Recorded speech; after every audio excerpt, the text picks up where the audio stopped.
What's up? It's your boy Heaven Hollywood back on the IE Network. And this is the Heaven Hollywood Report. And let's get to it. Alright, so we have to start off, guys, with the closing of a legacy.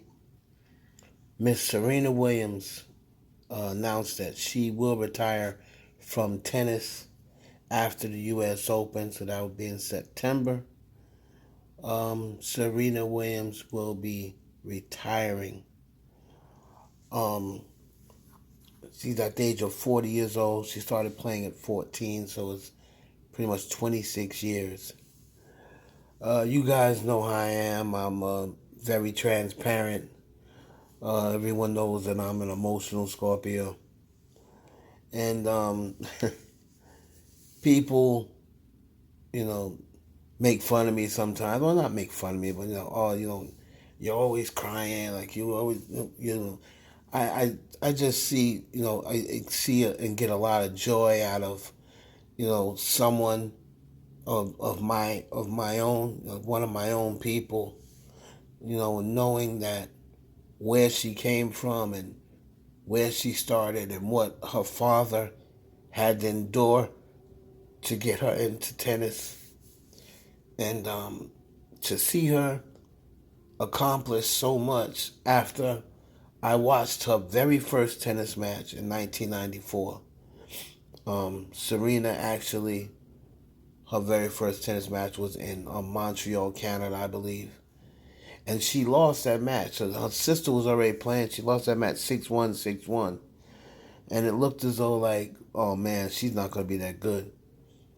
But she was resilient, and she went on to become not only better than her sister, but the greatest woman tennis player of all time, bar none. Serena, I know you'll probably never get a chance to hear this video or see this video, but just on the behalf of everyone, on the behalf of every proud African American and every proud American that was a fan of yours, we just thank you for all the memories. We thank you as a black man, as a black person. We thank you for just displaying a strong, resilient African American. And we thank you for everything you endured. All the times you had to get past being, the racism by other women tennis players, the racism by men tennis players, all the times you were called ugly and a man.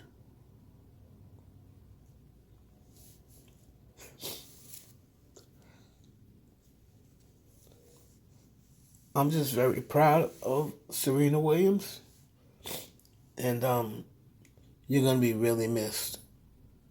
But you deserve to walk off into the sunset and have as many beautiful babies as you want, and do whatever it is that life's second journey takes you on.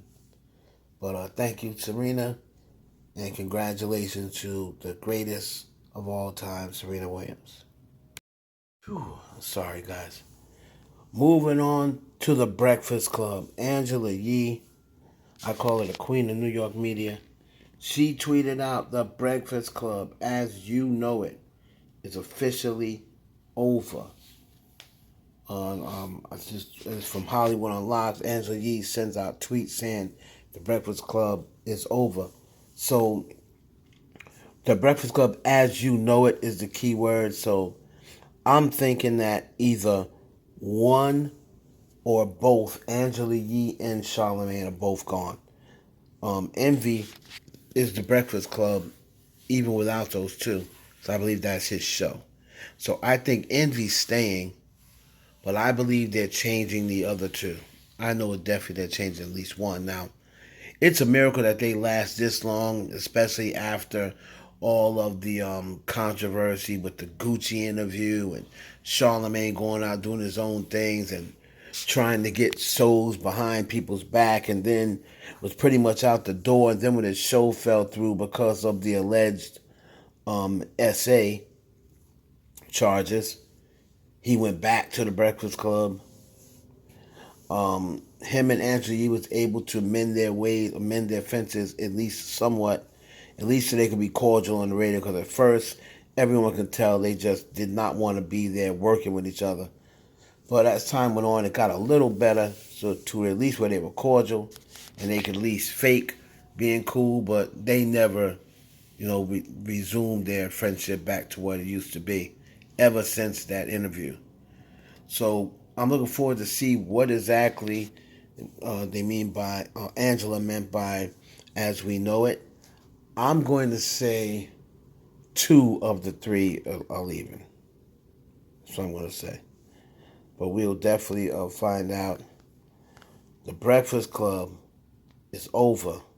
Moving on to Drizzy Drake and Nicki Minaj. And Nicki Minaj, she likes a tweet that says Drake is a billionaire. Now, Nicki was also on Drake's private jet.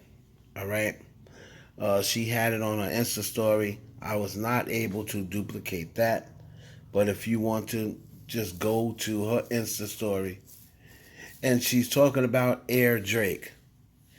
And she's saying that, this is how you fly. This is how the type of treatment you get when you have a rich, well, let's say very rich Canadian friend.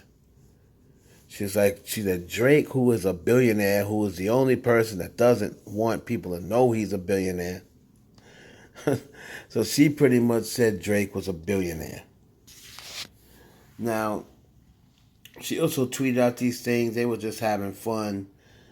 She said that whenever she's in his presence, he cracks her up, and just wanted him to know that she loved him.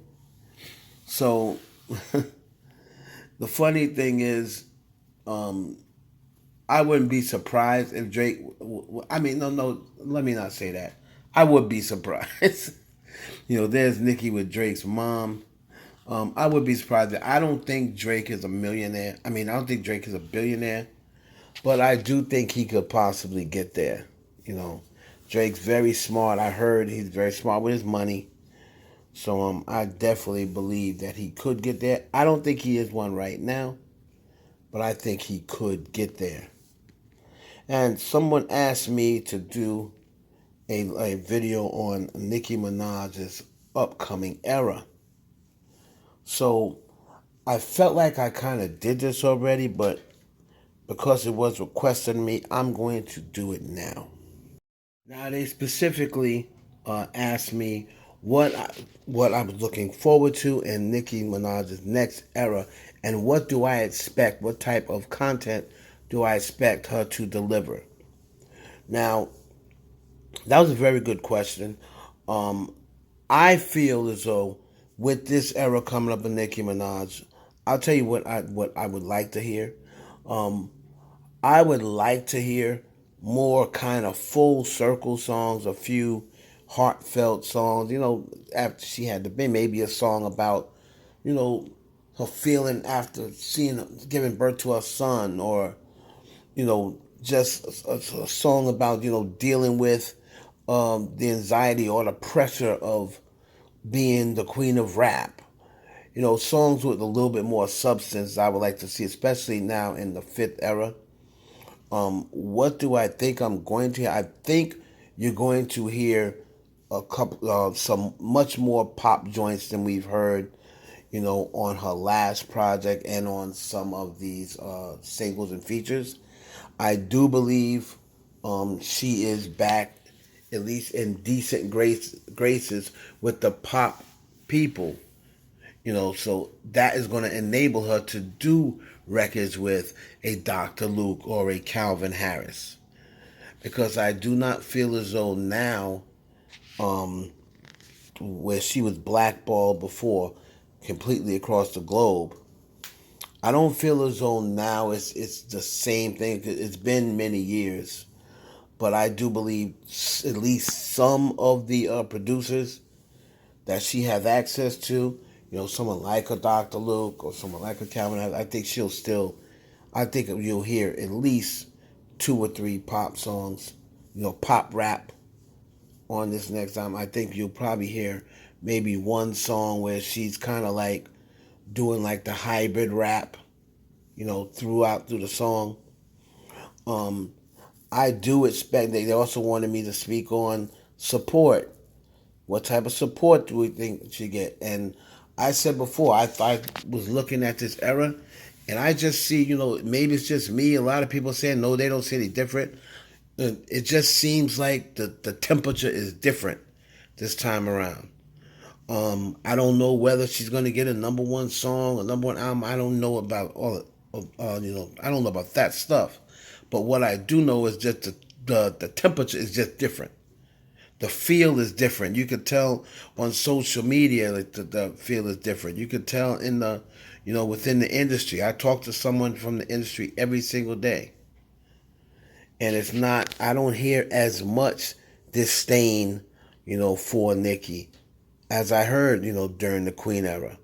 Now, of course, there's always still going to be a lot of it's going to be a lot of her peers and a lot of, female rappers from the previous generation that don't really acknowledge her, don't really give her props or what have you. I still expect that to be going on, but I don't think, I think that this is going to be, more on the lines of her first album than any of these other albums. I think she's going to return, and like I said, just judging by the first single, I think we're going to get a couple of pop rap joints on this album. And as far as her receiving her flowers, I think it is about damn time. Really, I saw a post that said that. About damn time. Nicki definitely deserves, all of the awards, that she has not received. She hasn't received a honors, a Hall of Honors, or BET Honors, whatever. I think she should get all of those awards this year coming up. It's like I said, you're gonna snap your fingers, and Nicki Minaj is gonna be 50 years old and not really making music, and then you're gonna miss her, and you're gonna say, "Oh man, we should have treated Nicki with a little more respect or what have you." I know she has her issues, she has her faults. Everyone has their faults, but as far as take the personal stuff out of it, I don't like to go with the personal stuff. Take the personal stuff out of it, and she is arguably, and in most people's eyes, the queen of rap. I mean, that deserves some sort of props, don't it? I mean, she's not out there murdering people. She doesn't have a bad record. She hasn't been arrested. See what I mean? She doesn't have had any public drug issues, only for, the little things that she mentioned on her own. So, I mean, like I said, man, you got to try to give the greats their flowers, while they can still smell them. And so, yeah, I think it's justified the VMA, and I do believe she'll receive a Grammy, in this upcoming year. And we'll see what happens, but that's what I think you're going to get for the next era. I think it's going to be more pop songs, especially than the last couple of projects that she's done. And we just got to wait and see it. It all starts on Friday with the single, and then hopefully we'll get that album soon. It's your boy Heaven Hollywood for the IE Network. Please like, comment, subscribe. Hit that notification bell.